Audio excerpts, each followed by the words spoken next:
குரு பிரம்மா குரு விஷ்ணு குரு தேவோ மகேஸ்வரக குரு சாட்சாத் பரபிரம்மம் தஸ்மை ஸ்ரீ குருவே நமக.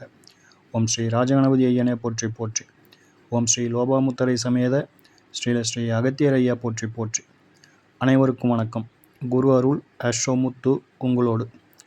இன்று நம்ம பார்க்க இருக்கும் பதிவு தலைப்பு நீங்கள் பார்த்துருப்பீங்க. 3 திருமணம் நடந்து ஒன்று கூட இந்த ஜாதகருக்கு நிலைக்கல. இதை பற்றிய ஒரு ஆய்வு தான், விளக்கங்கள் தான் இந்த பதிவில் பார்க்க இருக்கின்றோம். அந்த ஜாதகத்தை டிஸ்ப்ளே பண்ணி நாம் எடுத்த விதிகளை உங்களோடு பகிர்ந்து கொள்கின்றோம். சரிங்களா? அடுத்ததாக இந்த ஜாதகத்துக்கு கடைசியாக பலனெல்லாம் சொல்லி முடிச்சதுக்கப்புறம் ஜாதகர் ஒரு கேள்வி கேட்டார். இது இப்படி தானே இருக்குதுங்க, இதுக்கு என்ன செய்யலாம் அப்படிங்கிற மாதிரியான ஒரு கேள்வியை கேட்டிருந்தார்.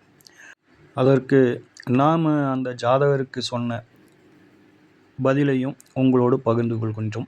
அது உங்களுக்கு பயனுள்ளதாக இருக்கும். சரிங்களா? இப்போது பொதுவாகவே ஒரு ஜாதகம் ஜோசியர்கிட்ட வருது அப்படின்னாக்கா, அந்த ஜாதகத்தில் நல்ல யோகங்களோ அல்லது அந்த ஜாதகம் ஒரு நல்ல நிலையிலையோ இருந்தது அப்படின்னாக்கா, அந்த ஜாதகர் மகிழ்ச்சி அடைகிறாரோ இல்லையோ, ஆனால் ஜோதிடர் அப்படிங்கிறவர் மனதுக்குள்ளே ஒரு பூரிப்பும் ஒரு மகிழ்ச்சியும் ஏற்படும். என்ன காரணம் அப்படின்னாக்கா, அந்த ஜாதகம் நல்லா இருக்குதுப்பா, ஓகே அப்படிங்கிற மாதிரி. இதுவே ஒரு ஜாதகம் பலவீனப்பட்டு இருந்தால், அந்த ஜாதகம் ஒரு சுபிட்சம் இல்லாத ஒரு தன்மையில் இருக்கின்ற பொழுது அந்த ஜாதகத்தை பார்த்து அவங்க கஷ்டப்படுறாங்களோ இல்லையோ, ஜோசியர் மனசுக்குள்ளே அவ்வளோ ஒரு வலிகளையும் வேதனையும் உள்ளுக்குள்ளே வச்சுருப்பார். அவ்வளோ ஒரு சங்கடப்படுவார். என்னடா இந்த ஜாதகம் இந்த மாதிரி இருக்குது, இதுக்கு நாம் என்ன பலன் சொல்கிறது, எப்படி சொல்கிறது அப்படின்னு உள்ளுக்குள் ஒரு ஜோதிடரின் மனதிற்குள் ஒரு வேதனை அப்படிங்கிறது உள்ளுக்குள்ளே இருக்கும். அதெல்லாம் காட்டிக்காமல் தான் பலனை சொல்லி முடிக்கிறோம் அப்படிங்கிறது தான் ஒரு யதார்த்தம். சரி, இந்த ஜாதகத்துக்கு வந்துடுவோம். இந்த ஜாதகர் பிறந்த தேதி 12/5/1977, நேரம் 3:24. இது ஒரு ஆண் ஜாதகம். லக்னம் மீன லக்னம், ராசி கும்பராசி, சதய நட்சத்திரம். சரிங்களா? இப்போது லக்னம் மீன லக்னம், லக்னத்தில் செவ்வாய் சுக்கிரன் கேது, 2ஆம் இடத்துல சூரியன் புதன் மாந்தி, 3ஆம் இடத்துல குரு, 5ஆம் இடத்துல சனீஸ்வர பகவான், 7ஆம் இடத்துல ராகு, 12ஆம் இடத்துல சந்திர பகவான். இந்த ஜாதகத்தை பார்த்துட்டு பலன் சொல்லும்போதே இந்த ஜாதகத்துக்கு ரொம்ப அழுத்தமாக ஒரு பலனை சொல்லியிருந்தோம். என்ன சொன்னோம் அப்படின்னாக்கா, இந்த ஜாதகத்தை பொறுத்தவரையிலும் எல்லா அமைப்புகளும் நல்லா இருக்குது, ஆனால் திருமணம், குழந்தைகள் அப்படிங்கிற அமைப்பு ரொம்ப பலவீனப்பட்டு இருக்குதுங்க. அது மட்டும் உங்களுக்கு ஒரு மனோ திருப்தி அப்படிங்கிறது கொடுக்காது அப்படின்னு சொல்லிட்டு ரொம்ப அழுத்தமாக சொல்லியிருந்தோம். அதுக்கு ஜாதகர் சொன்ன பதில், ஆமாங்க, எனக்கு மேரேஜ் லைஃபு அவ்வளோ ஒரு ஸ்ட்ரகிளு. 3 மேரேஜ் நடந்தது, ஒன்று கூட எனக்கு நிலைக்கவே இல்லை, எல்லாமே பிரிவை தான் சந்திச்சுது அப்படிங்கிற மாதிரி சொல்லியிருந்தார். இப்போது இந்த ஜாதகத்திற்கான விதிகளையும் அதற்கான காரணங்களையும் நம்ம பார்ப்போம். மீன லக்னத்தை பொறுத்தன மட்டும் 2 கிரகங்கள் பலம் பெறக்கூடாது அப்படிங்கிறத எப்போதுமே நம்ம மறந்துடக்கூடாது. அதாவது சுக்கிர பகவான் இவர் பலம் பெறக்கூடாது. ஏன் அப்படின்னு உங்களுக்குள்ள ஒரு கேள்வி எழலாம். காரணம், சுக்கிர பகவான் ஒரு இயற்கை சுபகிரகமாக இருப்பினும் இந்த மீன லக்னத்திற்கு ஒரு பெற்ற ஆதிபத்தியம் அப்படிங்கிறது சிறப்பில்லை. 3ஆம் இடத்திற்கும் அட்டமஸ்தானத்திற்கும் அதிபதியாக இந்த லக்னத்திற்கு சுக்கிர பகவான் வருகின்றார். ஆக ஒரு சுபகிரகம் அசுப ஆதிபத்தியம் பெற்றதுனால இந்த சுக்கிர பகவான் மீன லக்னத்திற்கு சிறப்பில்லாத கிரகமாக ஆயிடுறார். அடுத்ததாக களத்தில் காரக கிரகம் அப்படிங்கிறவரே இங்கே அட்டமாதிபதி ஆகிறதுனால மீன லக்னத்தை பொறுத்தவரையிலும் மன வாழ்க்கை அப்படிங்கிறது கொஞ்சம் கரடு முரடாக தான் இருக்கும் அப்படிங்கிறத நம்ம புரிஞ்சுக்கணும். அடுத்ததாக இந்த லக்னத்திற்கு பலம் பெறக்கூடாத மற்றொரு கிரகம் அப்படின்னு சொல்லிட்டு சொல்லுகின்ற பொழுது சூரிய பகவான். அவர் சத்ருஸ்தானாதிபதி ஆகின்றார். அதனால் அவரும் இந்த லக்னத்திற்கு பலம் பெறக்கூடாது அப்படிங்கிறது இந்த லக்னத்தின் ஒரு கட்டாயம். சரிங்களா? இதை எப்போதுமே உங்களுக்கு வர ஜாதகங்களில் நீங்கள் ஆய்வு செய்து பாருங்கள். அதனுடைய ரிசல்ட்டை நீங்களே நிச்சயம் உணர்வீங்க.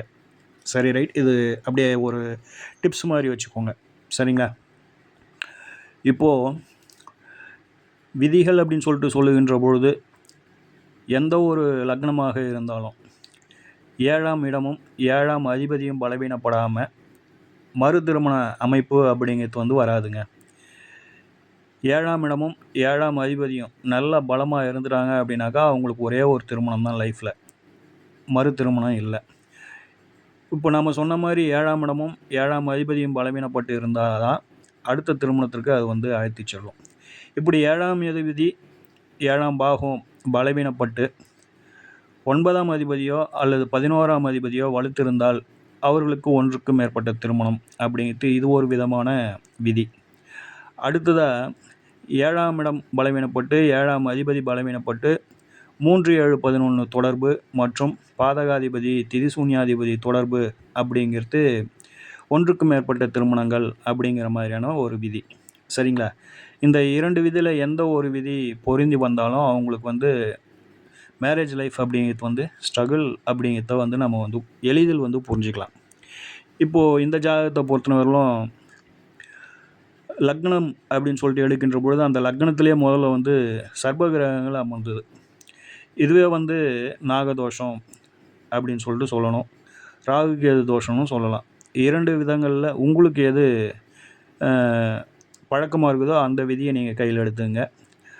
அடுத்ததாக 2ஆம் இடம்.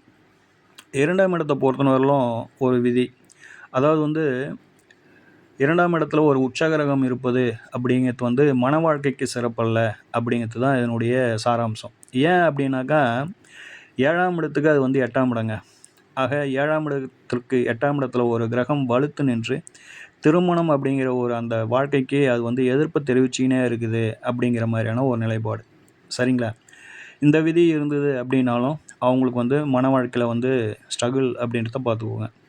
அடுத்ததாக பிரிவினை கிரகங்கள் என்று சொல்லக்கூடிய சூரியன், சனீஸ்வர பகவான், ராகு பகவான் இவர்கள் குடும்பஸ்தானம், 7ஆம் இடம், 8ஆம் இடம் இந்த 3 இடங்களில் எங்கே இருந்தாலும் அது பிரிவினையை தருது அப்படின்றத பார்த்துக்கோங்க.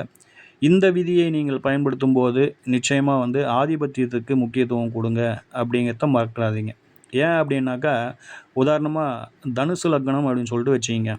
தனுசு லக்னத்திற்கு பாக்யாதிபதி அப்படின்னு சொல்லக்கூடியவர் சூரிய பகவான். அவர் 2ஆம் இடத்துல இருக்கிறாருன்னு வச்சுக்கிங்க. அந்த நேரத்தில் நீங்கள் அவர் பிரிவினை கிரகம் குடும்பத்தை பிரிச்சிடும் அப்படின்ற ஒரு நிலைப்பாட்டுக்கு வரக்கூடாது. சரிங்களா? அந்த இடத்துல பாக்யாதிபதி குடும்பஸ்தானத்தில் அமர்ந்திருக்கிறார் அப்படிங்கிற மாதிரியான ஒரு நிலைப்பாட்டை நம்ம எட்டணும்.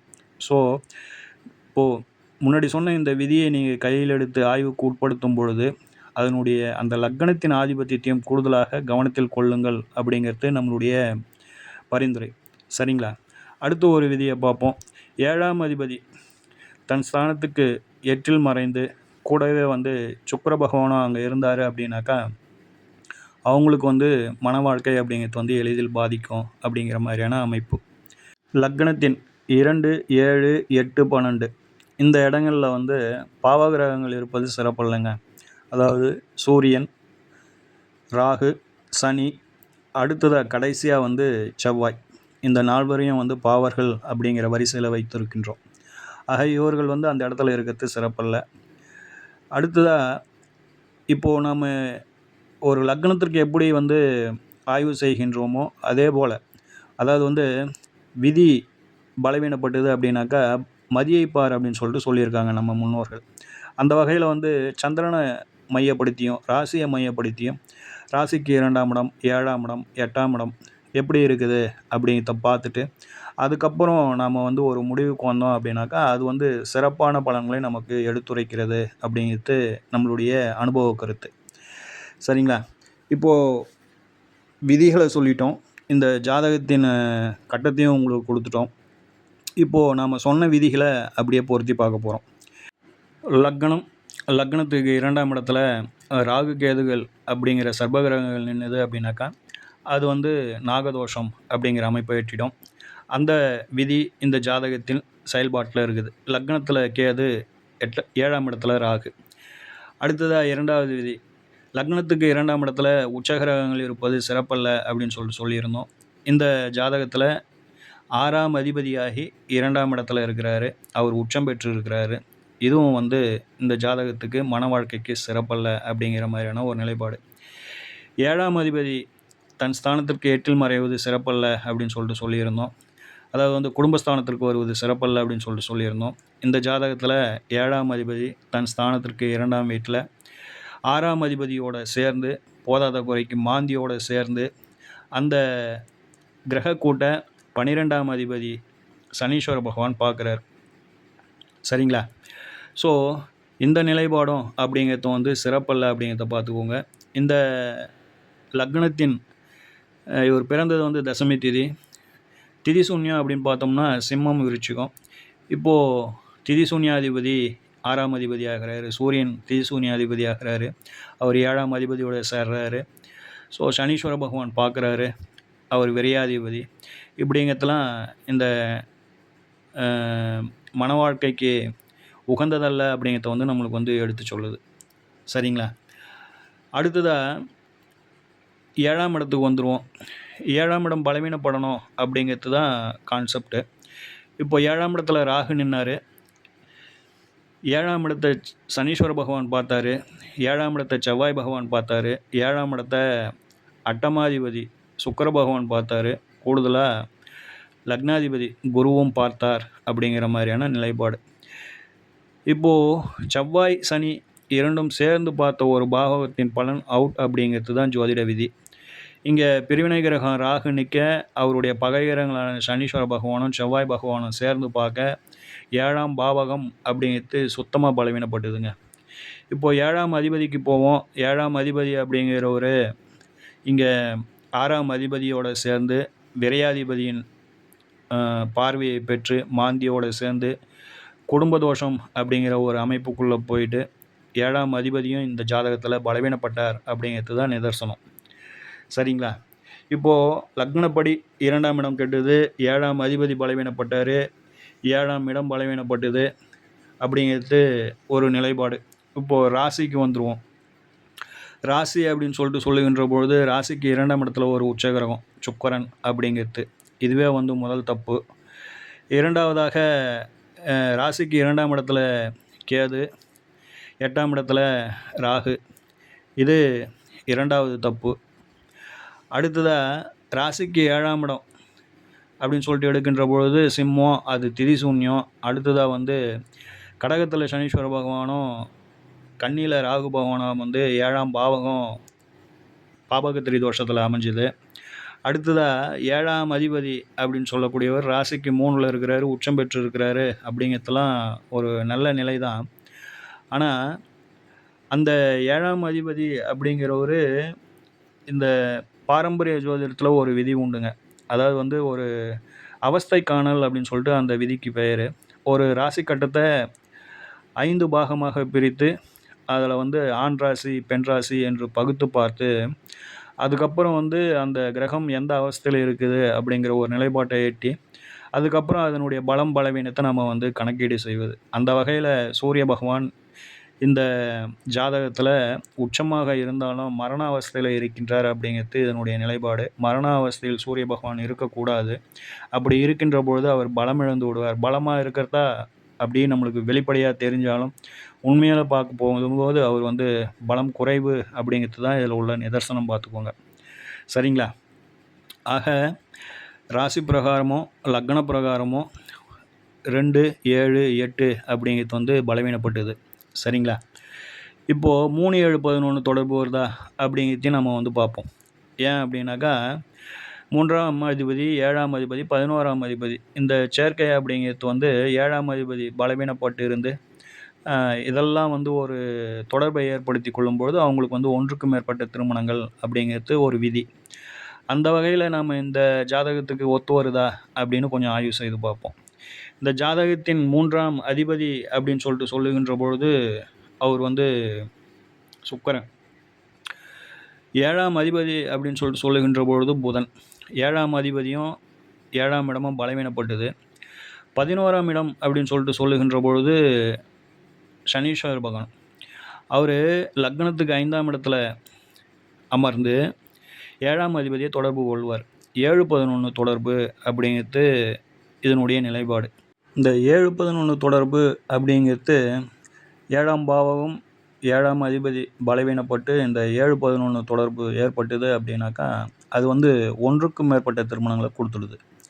அந்த வகையில் வந்து இந்த விதி அப்படிங்கிறது வந்து இந்த ஜாதகத்துக்கு மிக சிறப்பாக பொருந்தி வருது அப்படிங்கிறத பார்த்துக்கோங்க. இதில் நீங்கள் பார்த்தீங்க அப்படின்னாக்கா நிறைய ஜோதிட விதிகள் அப்படிங்கிறது உள்ளுக்குள்ளே புதஞ்சிருக்குது. ஜோதிட பலன்கள் அப்படிங்கிறது இந்த ஜாதகத்துக்குள்ளே புதஞ்சிருக்குதுங்க. இதில் வந்து சுக்கிரன் குரு அப்படிங்கிறது ஒரு பரிவர்த்தனை, சந்திரன் சனி அப்படிங்கிறது ஒரு பரிவர்த்தனை. இந்த ஜாதகத்துக்கு நாம் பலன் சொன்னதை உங்கள்கிட்ட பகிர்ந்துக்கணும் அப்படின்னாக்கா கிட்டத்தட்ட வந்து 1.5 மணி நேரம் இந்த ஜாதகத்துக்கு பலன் சொல்லலாம்.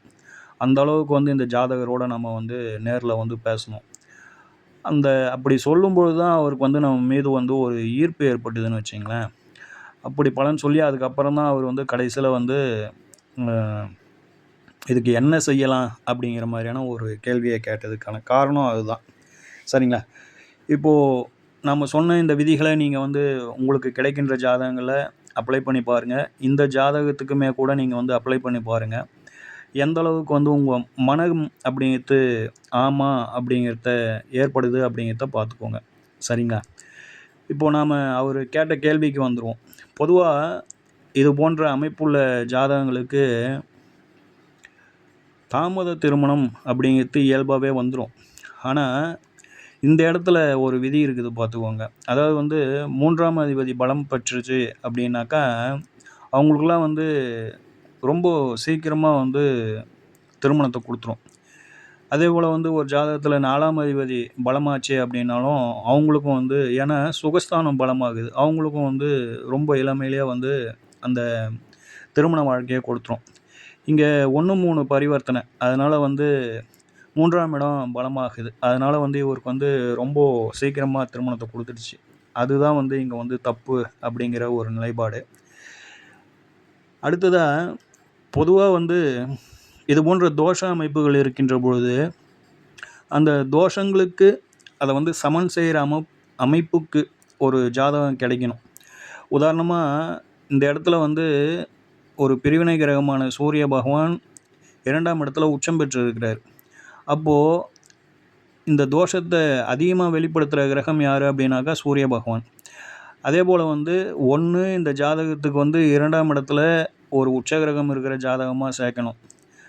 அதே போல் வந்து சூரியன் வந்து அந்த ஜாதகத்தில் தோஷம் கொடுக்குற அமைப்பில் இருக்கணும் அப்படிங்கிற மாதிரியான ஒரு நிலைப்பாடு வரணும் அந்த ஜாதகத்துக்கு. அப்படி நம்ம வந்து ஜாதகங்களை தேடும்போது இயற்கையாகவே அது வந்து ரொம்ப காலதாமதம் ஆகிடும். அதில் வந்து நிறைய பிரச்சனைகள் இருக்குதுங்க அப்படின்றது நம்ம வந்து புரிஞ்சிக்கணும். என்ன மாதிரி பிரச்சனை அப்படின்னாக்கா ஜாதகம் வந்து இந்த மாதிரி அந்த தோஷத்திற்கு தோஷம் சமன் செய்ய அமைப்பில் ஒரு ஜாதகம் கிடைக்குதுன்னாக்கா ஒன்று இவங்களுக்கு பிடிக்காமல் போயிடும், இல்லைனா அவங்களுக்கு பிடிக்காமல் போயிடும். பொண்ணு வீட்டுக்கு பிடிக்காமல் போகலாம், இல்லை பையன் வீட்டுக்கு பிடிக்காமல் போகலாம். இவங்களுடைய எதிர்பார்ப்புகள் அப்படிங்கிறது வந்து அந்த ஜாதகம் ஒத்து வர அளவுக்கு வந்து எதிர்பார்ப்புகள் ஒத்து வராதுன்னு வச்சிங்களேன். அது போன்ற காரணங்கள் சில நேரங்களில் வந்து அமைஞ்சிடும். இப்படி காலதாமதம் அப்படிங்கிறது இந்த ஜாதகத்துக்கு, இந்த தோஷம் உள்ள ஜாதகத்துக்கு இந்த தோஷத்தை சமன் செய்யும் ஜாதகம் தான் தேர்ந்தெடுக்கணும் அப்படின்னாக்கா அதுக்கு வந்து ஒரு பொறுமையும், அதுக்கு வந்து ஒரு அந்த பொறுமையும் சகிப்புத்தன்மையும் அவசியம் வேணும். ஏன் அப்படி சொல்கிறோம் அப்படின்னாக்கா சகிப்புத்தன்மை அப்படின்னும்போது ஜாதகம் அமைஞ்சதுனாக்கா இவங்களுடைய பெரிய எதிர்பார்ப்புகள் அங்கே வந்து மைனஸ் ஆகும். அந்த மைனஸை வந்து இவங்க வந்து ஏற்றுக்கணும். அதாவது வந்து பொருளாதார ரீதியாக பலவீனப்பட்டு இருக்கலாம், அல்லது இவங்களுடைய எதிர்பார்ப்பு பூர்த்தியாகாமல் இருக்கலாம். அப்படிங்கிறதுலாம் வந்து அதில் இருக்கும்னு வச்சுங்களேன். அப்படி அமைகின்ற வாழ்க்கை அப்படிங்கிறது வந்து கொஞ்சம் கரடுமுரடாக இருந்தாலும் இது போன்ற பெரிய இன்னல்களை அது வந்து கொடுக்காம கொஞ்சம் அப்படி முன்ன பின்ன அப்படி லைஃப் அப்படிங்கிறது வந்து ஓடிடம் பார்த்துக்கோங்க. 2வது வந்து இது போன்ற அமைப்பு இருக்கின்ற பொழுது இவங்க என்ன செய்யலாம் அப்படின்னாக்கா கணவன் மனைவி அப்படிங்கிறவங்க வந்து எட்டி எட்ட இருந்துடணும். அதாவது வந்து கொஞ்சம் வெளியூர் வெளி மாநிலங்களில் வேலை செய்கிறவங்களா இருந்துட்டு எப்பயாச்சும் மாதத்துக்கு ஒரு முறை வந்து போகிற அமைப்பில் வந்து இருக்கணும். ஒட்டி உரசிங்கன்னு ஒரே வீட்டில் இருக்கிறது அந்த அளவுக்கு வந்து சிறப்பில்லை அப்படிங்கிறத பார்த்துக்கோங்க. இப்போ நம்ம இந்த மாதிரிலாம் வந்து ஒரு வாடிக்கையாளர்கிட்ட சொன்னோம் அப்படின்னாக்கா அதை வந்து ஏற்றுக்கிற மனோபக்குவமோ அதை வந்து உள்வாங்கி இது நம்மளுடைய நல்லதுக்கு தான் சொல்கிறாங்க அப்படிங்கிற ஒரு நிலைப்பாடாக அவங்க வந்து ஏற்றத்தில்லை. நாம் என்னவோ அவங்க நல்லா இருக்கிறத வந்து கெடுத்துற மாதிரியாக அவங்க வந்து ஃபீல் பண்ண ஆரம்பிச்சிடுறாங்க. அதுக்கு அடுத்தது அவங்க வந்து இதனுடைய நிலைப்பாடுகளை உணர்ந்து காலம் கடந்து அதுக்கப்புறம் வந்து ஏன் எதுக்குன்னு ஒரு எதனால தான் இது ஆச்சு அப்படிங்கிறது நம்ம தெரிஞ்சுக்குவோம் அப்படிங்கிறதுக்காகவே வந்து ஜாதகம் பார்க்குற அன்பர்கள்லாம் நிறைய பேர் இருக்கிறாங்க. உதாரணமாக வந்து ஒரு பிஸ்னஸில் லாஸ் பண்ணிவிட்டு இது எதுக்காக அப்படின்ற மாதிரி வந்து கேள்வி கேட்பாங்க. இப்படி நிறைய விஷயங்கள் இருக்குதுன்றத நம்ம மறந்துடக்கூடாது. நம்ம சொன்ன விஷயம் இதுதான். அதுக்கு ஆமாம் சார், அந்த மாதிரி இருந்திருந்தா இன்கேஸ் என்னுடைய மேரேஜ் லைஃப் கொஞ்சம் நல்லா இருந்திருக்கும், இப்போ எனக்கு புரியுது அப்படின்னு சொல்லிட்டு அவர் போனார். சரிங்களா? இப்போ உங்களுக்கு வர ஜாதகங்களில் இந்த மாதிரி தோஷம் உள்ள ஜாதகங்கள் இருந்தது அப்படின்னாக்கா அவங்களுக்கு வந்து இந்த மாதிரி கிரகங்கள் வந்து பிரிக்கும் அப்படிங்கிறது தான் இதில் உள்ள ஒரு நிலைப்பாடு. அதை நாமளாகவே வந்து ஏற்படுத்திக்கலாம் இல்லைங்களா? ரெண்டாவது, பெரிய எதிர்பார்ப்புகள் இருக்கக்கூடாது. ஜாதகத்துக்கு முக்கியத்துவம் கொடுத்துடணும். தோஷ சாமியம் உள்ள ஜாதகத்தை இணைப்பது மிக மிக சிறப்பு அப்படிங்கிறது நம்மளுடைய பரிந்துரை. சரிங்களா? இதை எல்லாத்தையும் வந்து அவங்க ஏற்றுக்குவாங்களா அப்படின்னாக்கா கொஞ்சம் சங்கடம்தான். அதாவது ஏன் அப்படி சொல்கிறோம் அப்படின்னாக்கா, நாம் என்னவோ அவங்களுடைய மகிழ்ச்சிக்கு குறுக்க நிற்கிற மாதிரியும், அவங்க என்னவோ நம்மளுக்கு காலங்காலமான ஒரு எதிரி மாதிரியும் நம்மளை வந்து பார்க்க ஆரம்பிச்சிடுறாங்க. அந்த புரிதல் இல்லை அப்படிங்கிறது தான் நம்மளுடைய ஒரு ஜோதிடரை நம்மளுடைய ஒரு மனக்குறை. உதாரணமாக, நல்லா பிஸ்னஸ் செஞ்சு அதில் வந்து லாஸ் ஆகிடுவாங்க பார்த்துக்கோங்க. ஜோசியர் சொல்லியிருப்பாங்க, சார் உங்களுக்கு சொந்த தொழில் வேண்டாம் அப்படின்னு சொல்லிட்டு பரிந்துரை செய்திருப்பாங்க. ஆனால் இப்போதைக்கு நல்லா போகுது அப்படின்னு சொல்லிட்டு அதை செஞ்சுட்டு லாஸ் ஆனதுக்கப்புறம் வந்து வேறு ஒரு ஜோசியர்கிட்ட பலன் கேட்குறது, ஏன் இப்படி ஆச்சு அப்படின்றது தெரிஞ்சுக்கிறது. அதாவது வந்து ஒருத்தர் நல்லா இருக்கிறத பார்த்து மகிழ்ச்சி அடைகிறாங்க அப்படின்னாக்கா அது வந்து ஜோசியர் தான். ஒருத்தர் கெட்டு போகிறாங்க, அவங்களுக்கு சுபிட்சம் இல்லை அப்படின்னு பார்த்து மனம் வருத்தம் அடையத்தும் ஜோசியர் தான். இதை வந்து பதிவின் முதலிலேயே வந்து நான் வந்து சொல்லியிருந்தேன். அதுதான் வந்து 100% உண்மை அப்படிங்கிறது தான் இங்கே உள்ள யதார்த்தம். சரிங்களா? ஸோ உங்களுக்கு வரும் ஜாதகங்களுக்கு இந்த மாதிரி நீங்கள் வந்து தோஷமுள்ள ஜாதகங்களுக்கு என்ன பரிந்துரை செய்யலாம் அப்படின்னாக்கா, பிரிந்து இருப்பது பரிந்துரைங்க. அதாவது வந்து கிரகங்கள் என்ன சொல்லுது, கல்யாணம் ஆச்சுன்னா பிரிஞ்சிடும் அப்படின்னு சொல்லுது. அதை வந்து நாமளாக செய்திடலாம் இல்லைங்களா? அதாவது வந்து வேலை ஒரு இடத்துல, வாழ்க்கை துணை குடும்பம் ஒரு இடத்துல அப்படின்னு சொல்லிட்டு நாமளாக வந்து அதை விருப்பமாக நாமளாக வந்து அந்த பிரிவை ஏற்படுத்தி கொள்வது. அப்படி இருக்கின்ற பொழுது, அதாவது வந்து ஒரு மாதத்தில் ஒரு நாள் வந்து போகிறது, அப்படி அந்த தாம்பத்தியம் அந்த குடும்ப வாழ்க்கை அப்படிங்கிறத வந்து தாமரை இலையும் தண்ணீரும் போல் பட்டும் படாமல் நாம் வந்து அதை வந்து மேலோட்டமாக அதை கையாளுகின்ற பொழுது அது அந்த அளவுக்கு வந்து பெரிய அளவுக்கு வந்து இன்னல்களை கொடுப்பதில்லை. அந்த ஏற்றத்தாழ்வுகளும் அந்த சண்டை சச்சரவுகள் மன வருத்தங்கள் அப்படிங்கிறதெல்லாம் இருக்க தான் செய்யும். இருந்தாலும் வந்து பிரிவினையை நோக்கி இது வந்து அழைத்து செல்லாது அப்படிங்கிறது நம்மளுடைய பரிந்துரை. சரிங்களா? இது நிச்சயமாக வந்து இந்த பதிவு உங்களுக்கு வந்து ஒரு பயனுள்ள பதிவாக இருந்திருக்கும் அப்படின்னு சொல்லிட்டு நம்புகிறோம்.